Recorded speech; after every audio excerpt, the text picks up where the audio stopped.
இந்த மாலை வேளையிலே வந்திருக்கிற ஒவ்வொருவரையும், அதே போல் ஆன்லைனில் பார்த்து கொண்டு ஒவ்வொருவரையும் ஆண்டவராகிய இயேசுவின் நாமத்திலே 2 குழுக்களின் சார்பாக நாங்கள் வரவேற்கிறோம். இன்றைக்கி நாம் ஒரு பட்டிமன்றத்துக்கு கூடி வந்திருக்கிறோம்.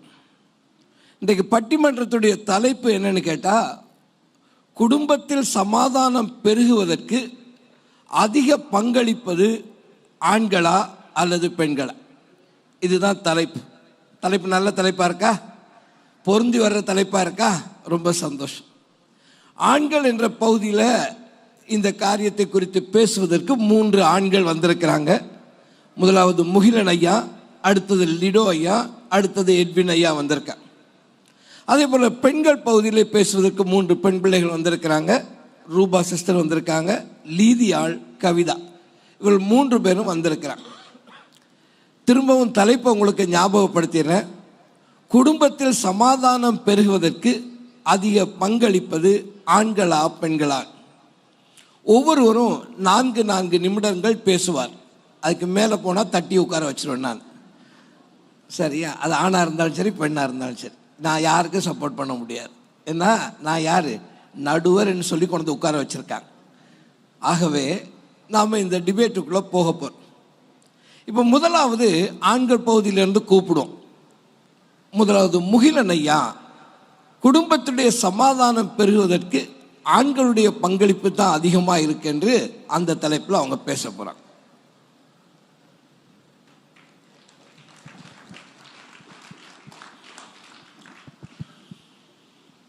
ஹல்லேலூயா. கர்த்தருடைய பரிசுத்த நாமத்துக்கு ஸ்தோத்திரம். முதலாவது நான் தேவனுக்கு நன்றி செலுத்துகிறேன்.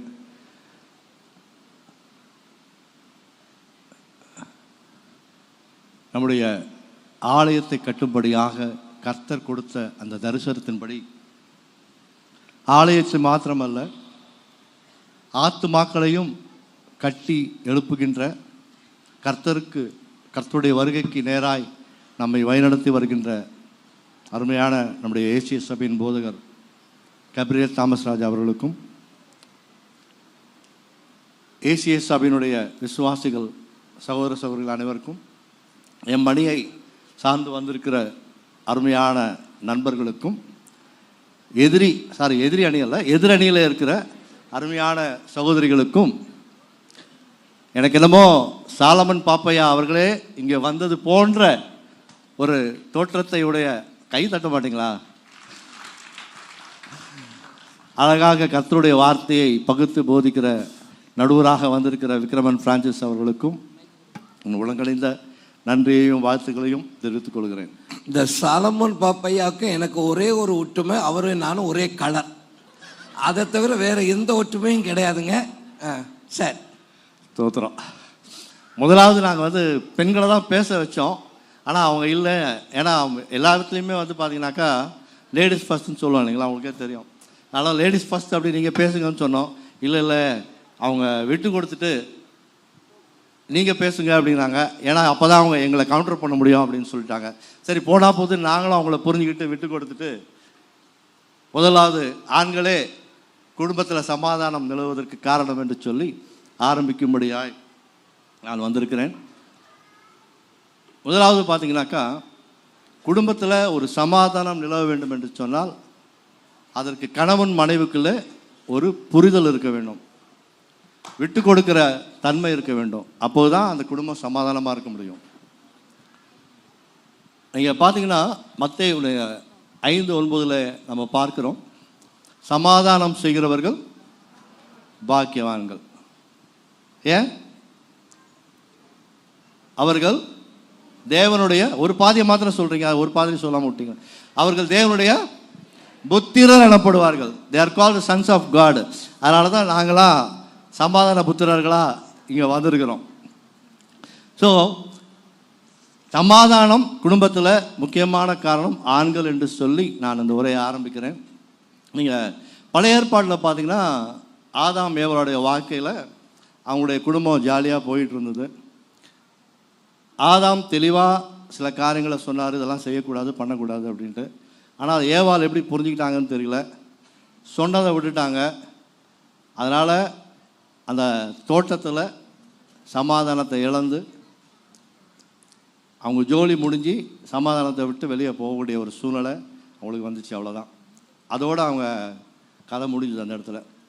சரி, இங்கே தான் இப்படி இருக்குது அப்படின்னு சொல்லி பார்த்தோம்னா, புதிய ஏற்பாடில் நம்ம எடுத்து வந்தோம் பார்த்தோம்னா, அந்த இடத்துல மத்தேயுனுடைய சுவிசேஷத்தில் நம்ம வாசிக்கும்போது இயேசுவின் தாயாகிய மரியாள் அவங்க கர்ப்பவதியாக ஆகிறாங்கன்னு சொல்லி சொல்லப்படுகிறது. அந்த நேரத்தில் அவருக்கு புருஷனாக நியமிக்கப்பட்ட யோசேப்பு, அந்த கால சூழ்நிலையில் உங்களுக்கு தெரியும் எப்படிப்பட்டதான ஒரு நிலைமை. அந்த சூழ்நிலையில் யோசேப்பு அவங்கள எப்படி ஏற்றுக்கொள்றதுன்ற ஒரு கேள்விக்குறியோடு இருக்கும்போது தேவதூதன் அவரிடத்துல வந்து, யோசேப்பே, மரியாளை ஏற்றுக்கொள்ள நீ ஐயப்படாதே, அவள் உற்பத்தியாக இருக்கிறது பரிசுத்த ஆவினால் என்று சொல்லி அவள் சொன்னபோது, யோசேப்பு தன்னிடத்தில் இருக்கிற எல்லா அந்த ஈகோ, அந்தஸ்து, மேட்டிமை எல்லாவற்றையும் விட்டு கொடுத்து மரியாளுடைய அந்த பரிதாபமான நிலைமையை புரிஞ்சுக்கிட்டு மனைவியாக ஏற்றுக்கொண்டது நிமித்தமாக இந்த உலகத்துக்கு சமாதான இரட்சகர் இந்த உலகத்துக்கு வந்தார். ஆமென். கையை தட்ட மாட்டீங்களா ஆண்கள்லாம்? உங்கள் சார்பாக தாங்க பேசிகிட்டு இருக்கிறேன். ஸோ சமாதான தூதுவர், சமாதான இரட்சகர் இந்த உலகத்துக்கு வந்ததுக்கு காரணம் அன்றைக்கு யோசேப்பு மரியாளை ஏற்றுக்கொண்டது நிமித்தமாக என்று சொல்லி பார்க்குறோம். ஸோ இதனால் என்ன தெரியுது அப்படின்னு சொன்னால், கணவர்மார்கள் தான் மனைவியினுடைய அந்த காரியங்கள்லாம் புரிஞ்சுக்கிட்டு விட்டு கொடுக்க வேண்டியதை விட்டு கொடுத்து சமாதானத்துக்கு ஏதுவான காரியங்களை செய்கிறாங்கன்னு நான் சொல்கிறேன். அடுத்ததாக ஒரே ஒரு காரியத்தை சொல்லி நான் முடிக்க விரும்புகிறேன். பழைய ஏற்பாடில் மீண்டும் ஒரு காரியத்தை பார்க்கும்போது, லோத்தும் ஆபிராமுடைய வாக்கில் நீங்கள் பார்த்தீங்கன்னா அந்த குடும்பம் பெருத்து போகுது, மந்தை பெருத்து போகுது. அப்படி இருக்கும்போது அந்த சூழ்நிலையில் ஆபிராம் என்ன பண்ணுறாரு, சூழ்நிலையில் புரிஞ்சுக்கிட்டு, நீ அந்த பக்கம் போனால் நான் இந்த பக்கம் போகிறேன், நீ வலது பக்கம் போனால் இடது பக்கம் போகிறேன்னு சொல்லி அந்த சர்க்கம்ஸ்டன்ஸில் அந்த சூழ்நிலையை புரிஞ்சுக்கிட்டு அவர் விட்டு கொடுக்குறாரு. இன்றைக்கும் ஆண்கள் வெளியிலேருந்து வர குடும்ப பிரச்சனைகள் மாத்திரமல்ல, வெளியிலேருந்து வரக்கூடிய பிரச்சனைகளையும் அவர்கள் கையாண்டு அவர்கள் புரிந்து கொண்டு விட்டு கொடுத்து சமாதானத்துக்கு ஏதுவான காரியங்களை அவர்கள் செய்கிறார்கள் என்று சொல்லி குடும்பத்திலே சமாதானம் உள்ளதற்கு ஆண்களே ஆண்களே ஆண்களே என்று சொல்லி வாய்ப்பளித்த நடுவருக்கு நான் நன்றி செலுத்துகிறேன். ஆண்கள் புரிந்து கொண்டு நடந்து விட்டு கொடுக்கிறதுனால அவங்க தான் சமாதான காரணர்களாக அல்லது சமாதானத்துக்கு பெரிதும் துணை போகிறவங்களாக இருக்கிறாங்கன்னு பிரதர் சொல்லியிருக்காங்க. இதற்கு எதிர்கருத்தை தெரிவிக்கும்படி பெண்கள் பகுதியிலிருந்து சகோதரி ரூபா, கரங்களை தட்டுங்க. அனைவருக்கும் இயேசு கிறிஸ்துவின் நாமத்தில் வணக்கத்தை தெரிவித்துக் கொள்கிறேன். எனக்கு முன்னாடி பேசின பிரதர் சொன்னாங்க, யோசேப்பு வந்து மரியாதை புரிஞ்சுக்கிட்டு சேர்த்துக்கிட்டாங்கன்ட்டு. ஆக்சுவலாக நீங்களே சொல்லுங்கள், நீங்கள் போய் படித்து பாருங்க. யோசேப்பு நீதிமான் தான், ஆனால் அந்த நீதிமான் எப்படி கலட்டி விடலான்னு ஃபஸ்ட்டு யோசிச்சாரு. அதுக்கப்புறம் தான் தேவதூதன் சொன்னதுக்கப்புறம் தேவதூதனுக்கு பயந்துட்டு மரியாதை சேர்த்துக்கிட்டாரு. நடுவர் அவர்களே, ஒரு குடும்பத்தில் சமாதானத்தை கொண்டு வர்றதே பெண்கள் தான். இப்போ ஒரு குடும்பத்தில் சமாதானத்துக்கு தேவை 3 விஷயம்: அன்பு, அக்கறை, விசாரிப்பு. 3 செய்கிறது யாரு? நம்ம தானே, பெண்கள் தானே. இந்த விஷயத்தை ஆண்கள் எடுத்துக்கோங்களேன்.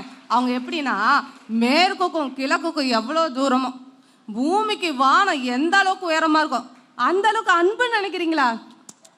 அந்த அளவுக்கு சம்மந்தமே இல்லைங்க. என்னைக்காவது அன்பா பேசி பார்த்துருக்கீங்களா சொல்லுங்க? கல்யாணத்துக்கு முன்னாடி பேசுனதெல்லாம் அன்பா இருந்த மாதிரி நம்மளுக்கு தெரிஞ்சுது. கல்யாணத்துக்கு அப்புறம் கல்யாணம் ஆகி முதல் வருஷத்துல நாளை மறந்துடுறாங்க. ரெண்டாவது வருஷத்துல மாதத்தை மறந்துறாங்க.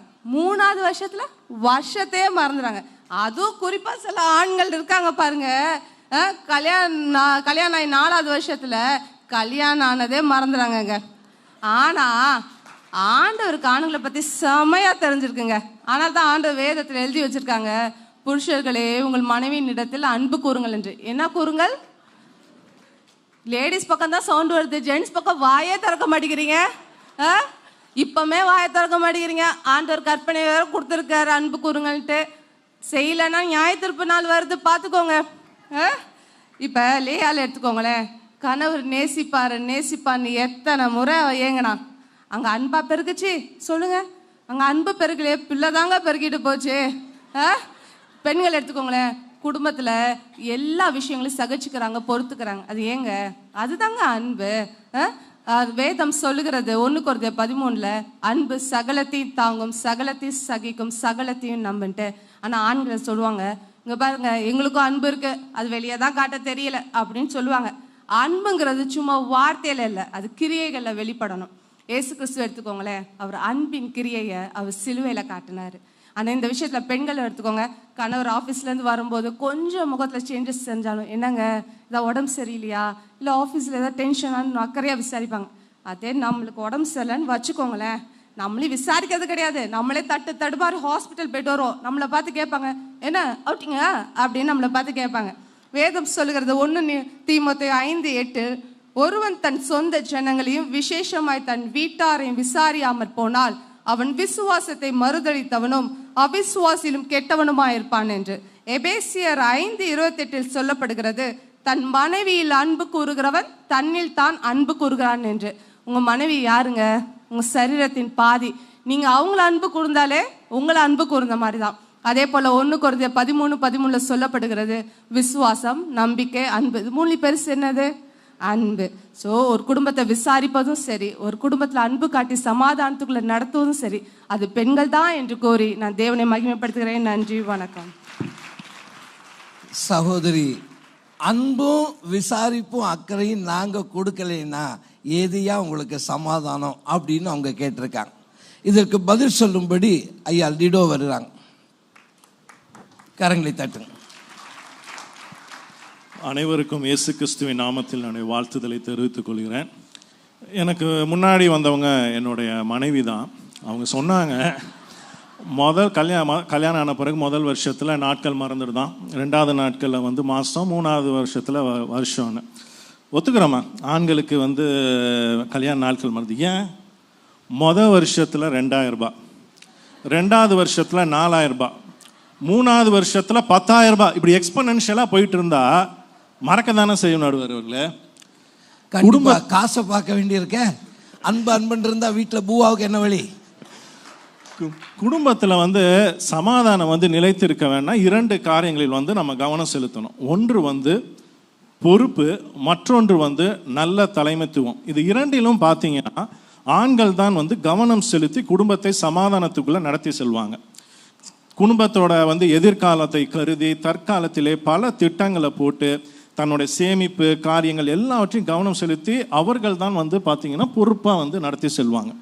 நம்மாலே கஷ்டப்பட்டு சேமித்து வைப்பார். அந்த வீட்டம்மா இந்த வருஷம் கனடா போகலாமா அப்படின்னு கேட்பாங்க. அந்த ஆளுக்கு பக்குங்கும். இந்த வீட்டம்மாவுக்கு இங்கே இருக்கிற ஏர்போர்ட்டுக்கு போகிறதுக்கு எவ்வளோ ஆகுன்னு தெரியாது, ஆனால் கனடா கேட்கும். பீன்ஸ் வேலை தெரியாது, கத்திரிக்காய் வேலை தெரியாது, ஸ்விக்கி தெரியும், ஜொமேட்டோ தெரியும். இப்படி எனக்கு என்னன்னு இருந்தாலும் நான் வேலைக்கு ஆகாது நடுவர் அவர்களே. இப்போ நீங்கள் வந்து யோசேப்பை பாருங்க. தேவன் வந்து ஒரு அந்த தேசத்தில் பஞ்சத்தை வரப்போறான்னு காண்பித்த உடனே யோசேப்பு வந்து தேவன் தந்த நாணத்தில் தானியங்களை எல்லாம் சேர்த்து தான் இருந்த தேசத்தையும் சரி மற்ற தேசத்தையும் அவன் என்ன பண்ணான்? பொறுப்பாக அவன் போஷித்தான். பிறகு தகப்பனுக்கும் சரி சகோதரருக்கும் எல்லா காரியங்களையும் பொறுப்பாக அவன் செய்து முடித்தான். அதே போல் பார்த்தீங்கன்னா பிள்ளைகள் வளர்ப்பதிலே நீங்கள் கவனித்து பார்த்தீங்கன்னா ஆண்கள் தான் சில நேரம் கண்டிப்பு தேவைப்படும் இல்லையா? பிள்ளைகளை வளர்க்கும் போது சில நேரம் கண்டிப்பு தேவைப்படும். அதில் பார்த்தீங்கன்னா ஆண்கள் தான் அதில் கவனம் செலுத்துவார்கள். நீதிமொழிகள் 22:6 சொல்லுது, பிள்ளையானவன் நடக்க வேண்டிய வழியிலே அவனை நடத்து, அவன் முதிர் வயதிலும் அதை விடாது இருப்பான் என்று. ஸோ இதெல்லாம் கவனம் செலுத்தி நடத்தி செல்வது ஆண்கள் தான். இப்போ நீங்கள் 2வது காரியங்கள் பார்த்தீங்கன்னா நல்ல தலைமைத்துவம். இதுலேயும் பார்த்தீங்கன்னா ஆண்கள் தான் வந்து நல்ல தலைமைத்துவம் வந்து பண்ணி நடத்துவாங்க. இப்போ நீங்கள் குடும்பத்தில் வந்து எத்தனையோ பிரச்சனைகள் வந்து வரதான் செய்யும். அந்த பிரச்சனை வந்த உடனே வந்து பதட்டத்தில் கண்ணாமுன்னான்னு டெசிஷன் எடுத்து ஒரு மாதிரி எந்த ஒரு குழப்பத்தை வந்து ஏற்படுத்துறதுங்கிறது எந்த குடும்பத்துக்குமே சரியில்லாது. ஆனால் ஆண்கள்லாம் நிதானமாக இருப்பாங்க. நம்ம வேதத்தில் பார்த்தீங்கன்னா சாரால பார்க்கலாம். சாராளுக்கு வந்து பிள்ளை இல்லை இல்லையா? சாராலே அப்ராமை பார்த்து சொல்கிறாப்புல, தேவன் என் கற்பத்தை அடைத்து இருக்கிறான்னு. அப்போ அந்த அம்மாவுக்கு என்ன தெரியுமா? எல்லாமே தெரியும்ல. அப்போ யார்கிட்ட போயிருக்கணும்? தேவன் கிட்ட தானே. ஆனால் அந்த அம்மா என்ன பண்ணாங்க? முடிவு கடைசி ஒரு தனி பிளான். முடிவு என்ன? 2 ஜாதிகளும் இந்நாள் வரைக்கும் அடிச்சுட்டு தான் இருக்காங்க. 2 பிசாசு பேசிக்கிச்சான். அதில் ஒரு பிசாசு சொன்னிச்சான், இந்த குடும்பத்தில் நல்லா சமாதானமாக போயிட்டுருக்கு, இந்த குடும்பத்தில் வந்து இந்த சமாதானத்தை கெடுக்கிறதுக்கு ஒரு பெரிய பிரச்சனையை வந்து இந்த குடும்பத்தில் போகணும்னு சொன்னிச்சான். அதுக்கு மற்ற பிசாச்சாச்சு இவ்வளோ பெரிய காம்ப்ளெக்ஸெல்லாம் யோசிக்காத, ரொம்ப சிம்பிளாக ஒரு சின்ன பிரச்சனையை போடு. ஆனால் முதல்ல எல்லாருக்கும் தெரியறதுக்கு முன்னாடி அந்த வீட்டம்மாவுக்கு போடு. அப்புறம் நீ 5 நிமிஷம் போய் டீ குடிச்சிட்டு வந்து பாரு, அந்த புருஷன் வந்து தலைமையெல்லாம் பிச்சுக்கிட்டு திணறுவான். அப்புறம் நம்ம ஈஸியாக சுலபமாக வேலையை முடிச்சிடலான்னு சொல்லி.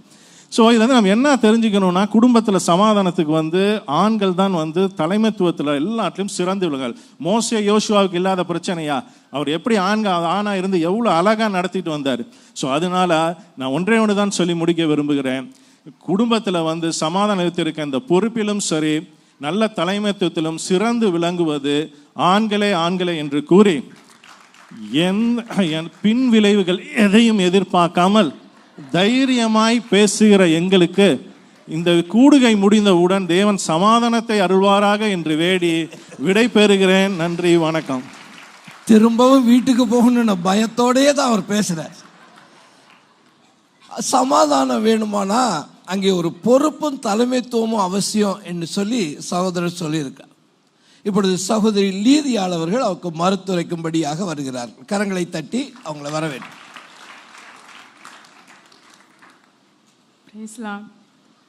அன்பிற்குரிய நடுவர் அவர்களே, அன்பு சகோதர சகோதரிகளே, உங்கள் அனைவருக்கும் என் மாலை வணக்கம். எனக்கு முன் பேசிய சகோதரர் அவர்கள் பொறுப்பை பற்றி மிகவும் பொறுப்பாக பேசினார்கள். ஆண்களின் பொறுப்பு எடுத்த பொருளை எடுத்த இடத்துல கரெக்டாக வைக்கிறீங்க பார்த்தீங்களா, அங்கே தாங்க ஆரம்பிக்குது உங்கள் பொறுப்பு. நைட்டு வந்து இந்த கார் சாவியோ பைக் சாவியோ வைக்கிறீங்க, காலையில் எடுக்கிறீங்களா, அதை தேடுறேன்ற பேரில் அந்த வீட்டையே ரெண்டாக்கிறீங்க. அது என்ன கஷ்டம்னு பெண்களாகி எங்களுக்கு தாங்க தெரியும்.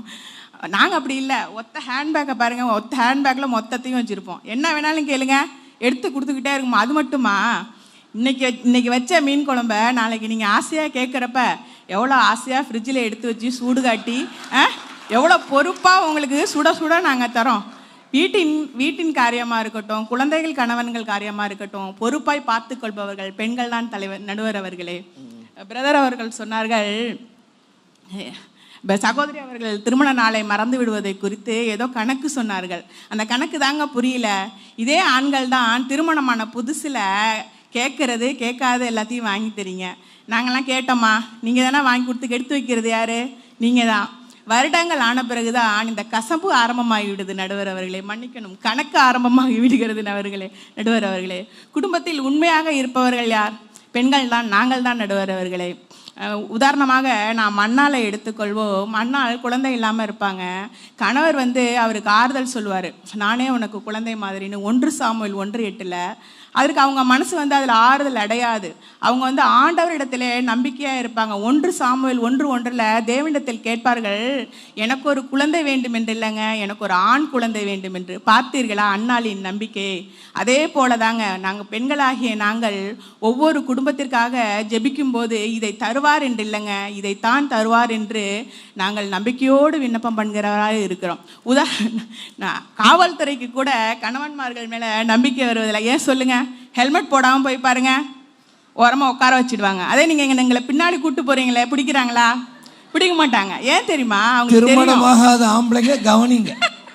டிராஃபிக் போலீஸ்ல தப்பிக்கிறதுக்கு அக்கா ஒரு நல்ல வழி சொல்லி தராங்க. சீக்கிரம் கல்யாணம் பண்ணீங்கன்னா டிராஃபிக் போலீஸ்ல இருந்து தப்பிச்சுக்கலாம்.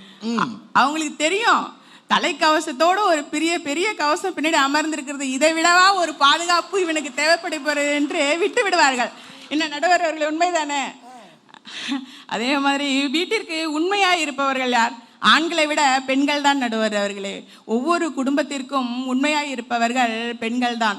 உதாரணமாக நாங்கள் ஒவ்வொரு பெண்களும் ரூத்தை போல உண்மையாக இருக்க வேண்டும் என்று தான் நினைக்கிறோம். ஆனால் நடக்கலைன்னா அதுக்கு நாங்கள் பொறுப்பு இல்லை. ரூத்தை பார்த்தீங்கன்னா, ரூத் வந்து அவள் கணவன் வீட்டிற்கு அவள் எவ்வளோ உண்மையாக இருந்தாள் என்று பார்த்தோம். அதே போல் அவள் மாமிக்கு அவள் உண்மையாக இருந்தாள். அதே போல் மாமி வீட்டுக்கு வேலை செய்ய போகிறாள், அங்கேயும் அவள் உண்மை உள்ளாகலாக இருப்பாள். அங்கே 3:10 பார்த்தீங்கன்னா, ரூத்தில் உன் முன்னிலைமையை பார்க்கலும் உன் பின்னிலைமை உத்தமமாக இருக்கிறது என்று போவாசின் வாயினாலே அவள் புகழப்படுவதை நாம் பார்க்க முடியும். அதுபோல் பெண்களாகிய நாங்கள் ஒவ்வொரு குடும்பத்திற்கும் சமாதானத்திற்கு பெரிதும் காரணமாக இருக்கிறோம். பிரதர் அவர்கள் சொன்னார்கள், சமாதானம் பண்ணுகிறவர்கள் பாக்கியவான்கள், தேவனின் புத்திரர்கள் எனப்படுவார்கள் என்று. எங்களை குறித்து நிறைய வசனம் இருக்குங்க. புத்தியுள்ள ஸ்திரீ தன் வீட்டை கட்டுகிறாள், என்று நீதிமான்களுக்கெல்லாம் தெரிந்திருக்கிறது, நமது நீதிபதிக்கு தெரியாதா? புத்தி உள்ளவள் ஸ்ரீதான் என்று. இறுதியாக ஒவ்வொரு குடும்பத்திற்கும் சமாதானத்துக்கும் பெரிதும் உறுதுணையாய் இருப்பவர்கள் பெண்களே பெண்களே என்று கூறி, நடுவர் அவர்களின் தீர்ப்பு பெண்களாகிய எங்களுக்கு சாதகமாக இருக்கும் என்று நம்பி வாய்ப்பளித்த ஒவ்வொருவருக்கும் நன்றி சொல்லி விடைபெறுகிறேன். நன்றி, வணக்கம். குடும்பத்தில் சமாதானம் வேணும்னா நம்பிக்கை வேணும் ஐயா, அங்கே உண்மை வேணும். இது ரெண்டையும் நாங்கள் தானே கொடுக்க முடியும் அப்படின்னு சகோதரி சொல்கிறாங்க. மீன் குழம்பு நேரங்கட்ட நேரத்தில் வந்து கேட்டால் கூட நாங்கள் நம்பிக்கையாக தர்றோம்ல, அதே மாதிரி தான் குடும்பத்தில் எல்லாத்தையும் நாங்கள் உண்மையாக செய்கிறோம்னு சொல்கிறாங்க. இப்போ சகோதரர் எட்வின் அவர்கள் அவர்களுக்கு பதில் சொல்லுவார். ஆண்டவராகிய இயேசு கிறிஸ்துவின் நாமத்திலே நடுவர் அவர்களுக்கும் போதகருக்கும் சபையோருக்கும் என்னுடைய வாழ்த்துக்களை தெரிவித்துக் கொள்கிறோம். இந்த நாளிலும் ஒரு குடும்பத்திலே சமாதானம் உண்டாவதற்கு ஆண்களே மிகப்பெரிய பங்காற்றுகிறார்கள் என்று சொல்லி நான் பேச வந்துள்ளேன். எனக்கு முன்பு அந்த சகோதரி லீதியால் அவர்கள் சொன்னார்கள், அன்னாள் தேவனிடத்தில் ஒன்றை கேட்டாள் என்று சொல்லி. என்ன கேட்டாள்? பிள்ளையை கேட்டாள். எந்த பிள்ளையை கேட்டாள்? ஆண் பிள்ளையை கேட்டாள். ஏன் ஆண் பிள்ளையை கேட்டால்? ஏனென்றால் அவர்கள் தான் நம்பிக்கைக்குரியவர்கள் என்று சொல்லி தெளிவாக சொன்னார்கள் நடுவர்களே. இரண்டாவது ஒரு விஷயத்தை அவர்கள் சொன்னாங்க, பைக்கில் ஆண்களுக்கு பின்னாடி பெண்கள் உட்கார்ந்துருக்கும் போது அதுதான் வந்து தலைக்கவசமாக. ஏன் தலைக்கவசம் போகலன்னா போலீஸ் பிடிக்க மாட்டாங்கன்னு சொல்லி தெளிவாக சொன்னார்கள். ஆனால் நான் நினைக்கிறேன், அந்த போலீஸ்காரோடைய மைண்ட் வாய்ஸ் எப்படி இருக்குன்னு தெரியுமா? அந்த ஆள் அந்த தூரத்தில் வரும்போதே அவன் கண்டுபிடிச்சிடறான். ஏற்கனவே அவன் ஒரு மிகப்பெரிய பிரச்சனையை தூக்கி சுமந்துட்டு வந்துட்டு இருக்கிறான். இவனுக்கு போய் நம்ம ஃபைனை போட்டு திரும்ப அவனை தொந்தரவு படுத்துறதுன்றது ஒரு மிகப்பெரிய குற்றமாக கருதி அவன் இருதயத்திலே குத்தப்பட்டவனாக அப்படிப்பட்டதான காரியத்தை அவன் செய்கிறான் நடுவர்களே. கடைசியாக ஒன்றை சொன்னார்கள், ரூத்தை போல எல்லாரும் உண்மையுள்ளவர்களாக இருக்க வேண்டும் என்று சொல்லி. அதே ரூத்தை போல நம் பெண்களும் உண்மையுள்ளவர்களாக இருந்திருந்தா இன்னைக்கு இவ்வளோ பெரிய மேடை போட்டு நம்ம இதை பேச வேண்டிய அவசியமே இல்லை நடுவர்களே. சரி, ஒரு குடும்பத்தில் சமாதானம் உண்டாவதற்கு இரண்டு முக்கியமான காரணங்கள் அவசியம். ஒன்று கீழ்ப்படிதல், மற்றொன்று கனப்படுத்துதல். கீழ்ப்படுதலை குறித்து வேதம் இப்படியாக சொல்லுகிறது, எபேசியர் 5:22, புருஷர்களே நீங்கள் கர்த்தருக்கு கீழ்ப்படுகிறது போல உங்கள் சொந்த மனைவிகளே நீங்கள் கர்த்தருக்கு கீழ்ப்படுகிறது போல சொந்த புருஷருக்கும் கீழ்ப்படியுங்கள் என்று சொல்லி தெளிவாக வேதம் சொல்கிறது. பிரதர் ஆபிரகாம் குறித்து சொன்னாங்க. ஆபிரகாமுடைய வாழ்க்கையில் அந்த குடும்பத்தில் சமாதானத்தை குலைந்து போய் இன்றைக்கு வரைக்கும் சமாதானம் இல்லைன்னு. சரி, அந்த குடும்பம் தான் அப்படி இருக்குன்னு பார்த்தா அவனுடைய சொந்தக்கார குடும்பம் யாரு? லோத்துனுடைய குடும்பத்தை எடுத்து பாருங்க. லோத்து தேவனுக்கு கீழ்ப்படிந்து நடந்து அவன் வந்து திரும்பி பார்க்காமல் ஓடினது நிமித்தமாக அவன் தன் ஜீவனை ரட்சித்து கொண்டான் என்று சொல்லி நம்ம பார்க்க முடிகிறது. ஆனால் அவனுடைய மனைவியை பாருங்க, தேவன் சொன்னது ஒன்று, ஆனால் செஞ்சது ஒன்று. கடைசியில் என்னாச்சு? அப்படியே திரும்பி பார்த்து உப்புத்தூணாகி இன்றைக்கும் நம்முடைய பெண்கள் எல்லாருக்கும் சாட்சியாக அவள் நின்று கொண்டிருக்கிறாள் நடுவர்களே. அதனால என்ன ஆனதுன்னா, அந்த குடும்பத்தில் சமாதானம் முற்றிலுமாக அற்று போகி ஒன்று அல்ல 2 சபிக்கப்பட்ட சந்ததி அந்த குடும்பத்தில் உருவாவதற்கு அது காரணமாக அமைந்தது நடுவர்களே.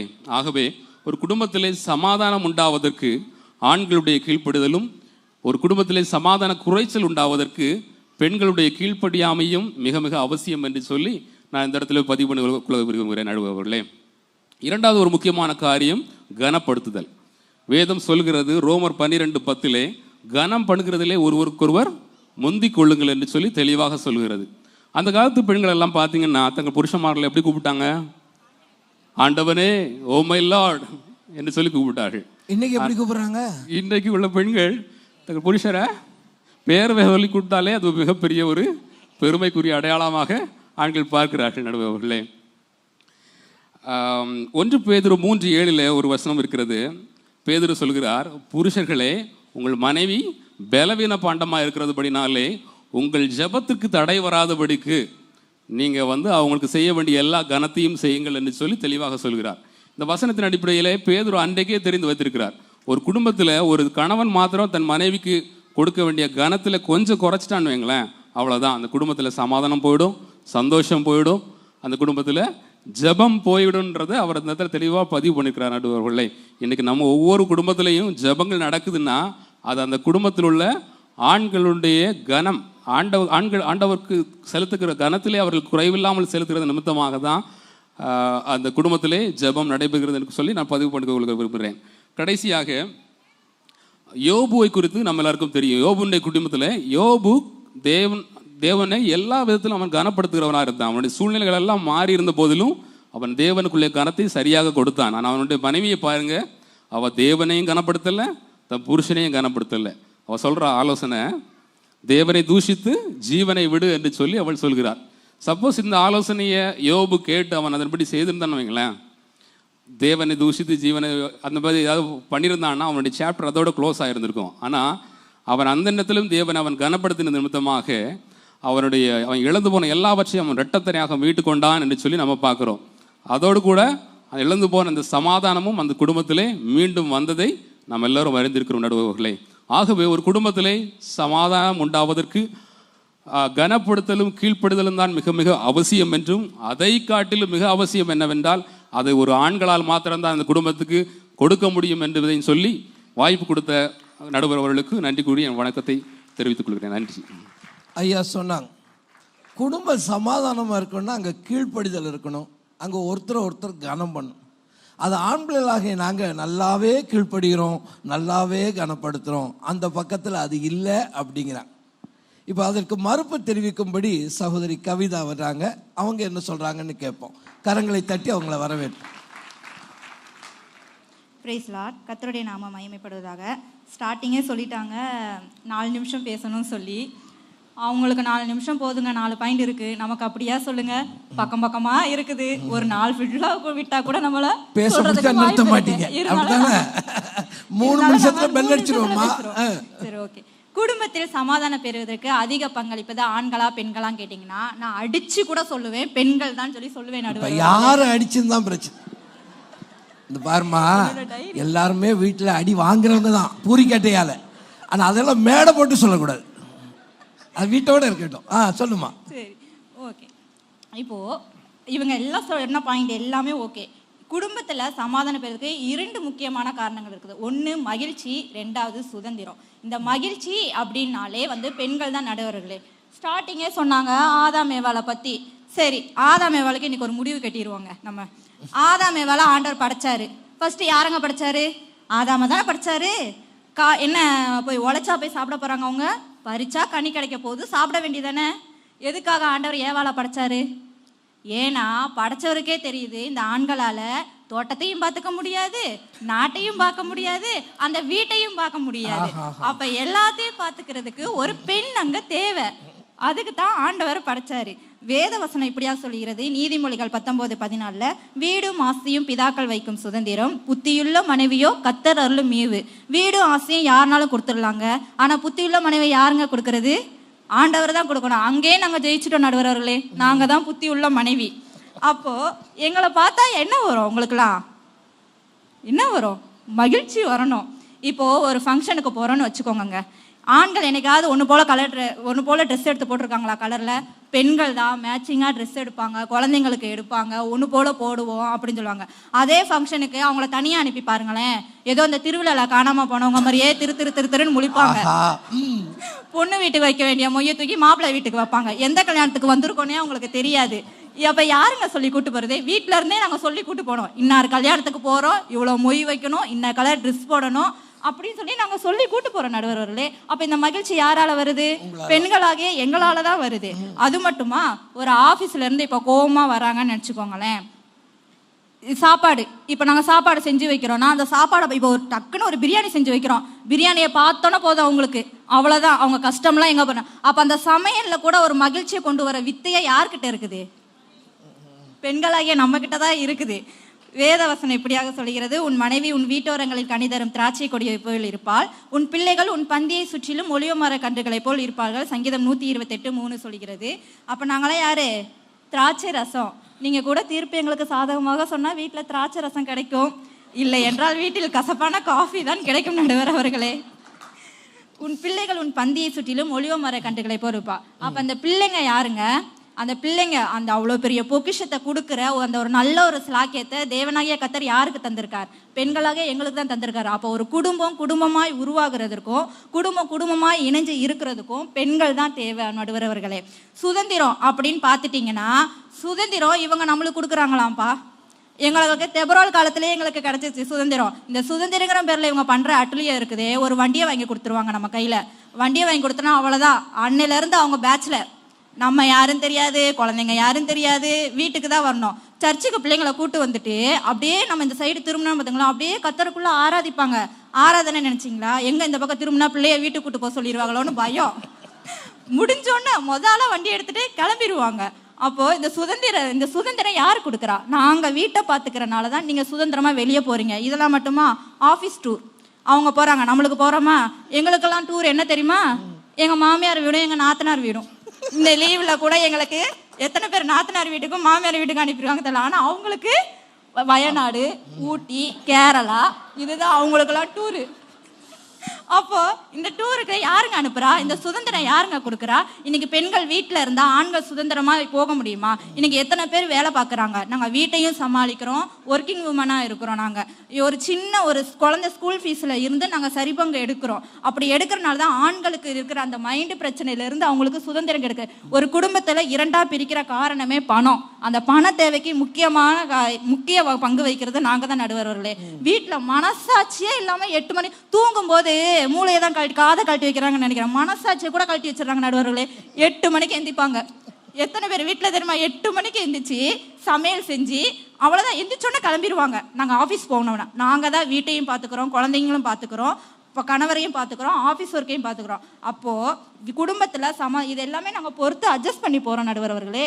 அப்போ குடும்பத்தில் சமாதானம் பெறுவதற்கு அதிக பங்களிப்பது பெண்களே பெண்களே பெண்களே என்று அடித்து கூறுகிறேன் நடுவர்களே. சமாதானத்தை தர்றதுக்கு சுதந்திரன்ற பேரில் எங்களை அடிமையெல்லாம் வேலை வாங்குறீங்க. ஆனால் அதை சகிச்சுக்கிட்டு நாங்கள் உங்களுக்கு சமாதானத்தை தர்றோம், இந்த சமாதானம் எங்களால் தான் வருது அப்படின்னு இந்த கவிதா சொல்லி அமர்ந்திருக்கா. சரி, நல்லது. 2 பக்கத்து நியாயத்தையும் நம்ம கேட்டோம். இப்போ நம்ம தீர்ப்பு சொல்லி ஆகணும். வேத புஸ்தகத்தில் படிக்கிற பொழுது குடும்பங்களை பார்க்குறோம். பழைய ஏற்பாட்டில் நாபாலுங்கிற மனுஷனால் அவன் குடும்பத்துடைய சமாதானம் கெட்டதை நம்ம பார்த்தோம். புதிய ஏற்பாட்டில் வரும் பொழுது மார்த்தாள் மரியாளில் பார்க்கும் பொழுது மார்த்தாளால் ஆண்டவராக இயேசுடத்துலேயே போய் தங்கச்சியை பற்றி கம்ப்ளைண்ட் பண்ணி அங்கே சமாதானம் கெட்டதை நம்ம பார்க்குறோம். அப்போ சமாதானத்தில் அதை குலைக்கிறதுல 2 பேருமே இருந்திருக்கிறாங்க. ஆனால் வேதம் நமக்கு என்ன சொல்லுது? ஒரே ஒரு வசனத்தை மட்டும் வாசித்து நான் என்னுடைய காரியத்தை சொல்ல விரும்புகிறேன். கலாத்தியர் 4ஆம் அதிகாரத்துடைய 28ஆம் வசனத்திலே அப்போஸ்தலனாகிய பவுல் ஒரு அருமையான காரியத்தை நமக்கு சொல்லுகிறார். கலாத்தியர் 4:28, யூதன் என்றும் கிரேக்கன் என்றும் இல்லை, அடிமை என்றும் சுயாதீனன் என்றும் இல்லை, ஆண் என்றும் பெண் என்றும் இல்லை, நீங்கள் எல்லோரும் கிறிஸ்து இயேசுவுக்குள் ஒன்றாயிருக்கு. அருமையான ஒரு காரியத்தை சொல்றார். முதலாவது, யூதன் என்றும் கிரேக்கன் என்றும் இல்லை என்று சொல்லுகிறார். 2 இனக்குழுக்களை சொல்றார். எத்தின்டிசிட்டி. நம்ம ஒவ்வொருத்தரும் ஏதோ ஒரு இனக்குழுவில் இருந்து வந்திருப்போம். இந்த இனக்குழுவின் நிமித்தமாக நமக்குள்ள பிரச்சனை வருமா? இனக்குழுக்களின் நிமித்தமாக நமக்குள்ள பிரச்சனை வருதா? 2வது அவர் சொல்கிறார், அடுத்தது சுயாதீனம், அடிமை என்றும் இல்லை, சுயாதீனம் ஒன்றும் இல்லை. சோஷியல் ஸ்டேட்டஸ், சமூக அந்தஸ்து. இந்த சமூக அந்தஸ்துடைய நிமித்தமாக நமக்குள்ள சமாதான குலைச்சல் உண்டாகுமா? கடைசியாக சொல்றாரு, ஜெண்டர் பயஸ். ஆண் என்று இல்லை, பெண் என்றும் இல்லை, பாலின பிரிவினைகள். இதன் நிமித்தமாக சமாதான குலைச்சல் உண்டாகக்கூடாது. காரணம் என்ன? எல்லாமே நாம் யாருக்குள்ளே ஒன்றாயிருக்கிறோம்? இயேசு கிறிஸ்துவுக்குள்ளே ஒன்றாயிருக்கிறோம். ஆணானாலும் சரி, பெண்ணானாலும் சரி, நாம் இயேசு கிறிஸ்துவுக்குள்ளே ஒன்றா இருக்கிறோம், ஒன்றாக இருக்கவே அழைக்கப்பட்டிருக்கிறோம். ஆமாம் தம்பி, இன்னும் முடிக்கவே இல்லைடா, சீக்கிரமாக முடிச்சிடேன்டா. சரி, ஆணா இருந்தாலும் சரி, பெண்ணா இருந்தாலும் சரி, சமாதானத்துக்கு நான் குலைச்சலா இருக்கக்கூடாது என்று சிந்திப்பார்களே. ஆனால் அது எந்த பிரச்சனையாக இருக்கலாம். அப்போஸ்தலனாகிய தெளிவாக 3 பிரச்சனையை சொல்றாரு. எத்தின்டிசிட்டியை சொல்றாரு, சோஷியல் ஸ்டேட்டை சொல்றாரு, ஜெண்டர் பயஸை சொல்றாரு. நாம நம்முடைய சமாதான குடும்பத்தில் எதனால குலையுது? என்னால் குலையுமானால் ஆணாகிய நான் அதை கரெக்ட் பண்ண, பெண்ணாகிய உங்களால் குறையுமானா நீங்கள் அதை கரெக்ட் பண்ணிட்டீங்கன்னா குடும்பம் சமாதானமாக இருக்கும். ஆகவே குடும்பத்துடைய சமாதானத்திற்கு ஆணும் காரணம், பெண்ணும் காரணம். கர்த்தரை நோக்கி பார்க்கும் பொழுது நிச்சயமே கர்த்தர் நம்முடைய சமாதானத்தை தருவார். நம்முடைய ஏசிய திருச்சபையினுடைய ஒவ்வொரு குடும்பமும் சமாதானம் பெற்று வாழ வேண்டும். சமாதானத்தை தருகிற தேவன் அந்த சமாதானத்தை ஒவ்வொரு சபையினுடைய ஒவ்வொரு குடும்பத்துக்கும் கட்டளையிடுவாராக. நீ கேட்ட ஒவ்வொருவருக்கும் ஆண்டவருடைய நாமத்திலே நன்றிகளை நாங்கள் தெரிவித்துக் கொள்வோம். God bless you.